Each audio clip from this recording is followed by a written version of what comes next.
Opportunistic. Does he get extra credit for using it twice? Toastmasters members and guests, thank you very much. This will be my icebreaker speech. So I hope to tell you a little bit about me, but I would also like to issue a warning. Many of you affiliated with Toastmasters like to talk about clubs like it's all fun. It'll be a good time, they say. It's a safe place, they say. Don't believe all of it. My history with public speaking is a little bit fraught and involved me crying in front of my peers as a teenager, and it also introduced me to my wife. And so I want to tell you about that and how that's shaped me and how I hope this continues to shape me. I never gave a speech really until my junior year of high school. This was my third high school in 3 years, not because I was a delinquent, but my family moved a lot. So I was in Huntington Beach, California, and I found there was a hole in my schedule, and I went to go talk to my teacher about it and what I should do. Unfortunately, or fortunately, depending on how you feel about this, she ran academic decathlon and said, you should do academic decathlon.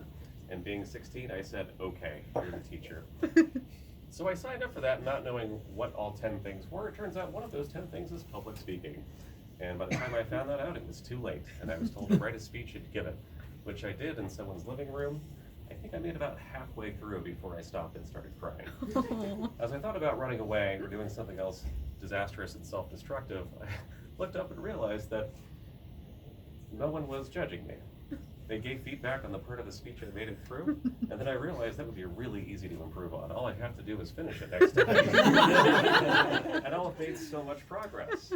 So I felt good already and very supported by that community, and ended up really enjoying my time at Academic Decathlon, even though I'll only admit I was a member at safe places like NIST. I tend to leave that out in the outside world. So over the next year, I got more comfortable doing public speaking, to the point where people were telling me that I should join Model United Nations. But that involved wearing a suit and traveling, two things I was not interested in at the time. So I kept myself limited to just giving speeches in English class about banned books. I always advocated banning the book. That's a lot more fun to talk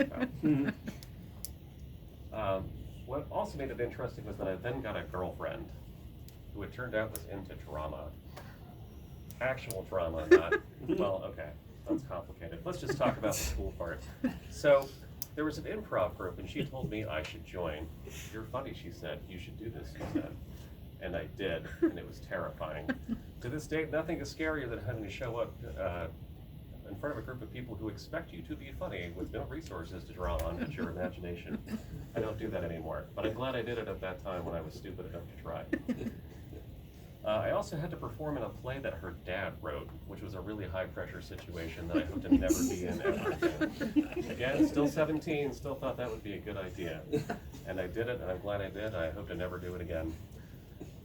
So I graduated high school, moved on to college, and was looking for a community there after I, again, started one school and switched to another, and found the academic decathlon team there.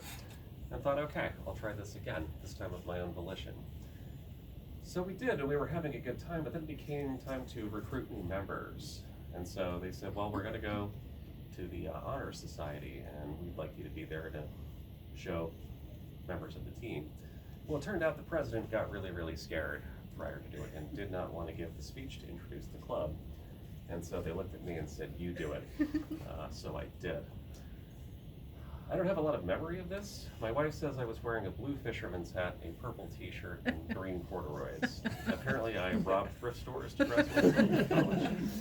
And so one of the women in the audience, who I would end up marrying, saw this and was like, this guy. But then I gave my speech, and she said, huh, I really like his voice. And then her friend who was sitting next to her said, he's cute, let's join. So they both signed up their names. It later turned out that one of the team members got their info, called them up, and kept harassing them to come to the meetings. They tried to explain this was just a joke. They just thought the speaker was cute and had no intention of joining, but he would not relent. So eventually they came.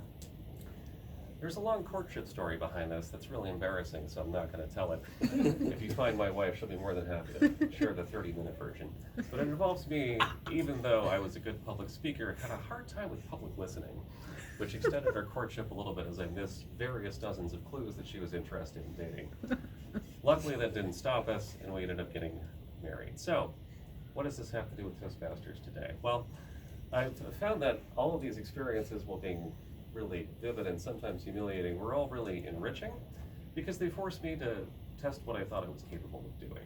And so that's why I'm on the effective coaching track of Toastmasters, is I find that really good coaches pay really good attention and don't take much of your BS. They really push you forward to see what you're capable of doing and test your abilities, always giving great observations and encouragement. And I'd like to be able to do that, to pay it forward to all the people who pushed me to do things that I hadn't really thought I was capable of doing. The ice is broken, and that's me. Thank you very much. Bravo.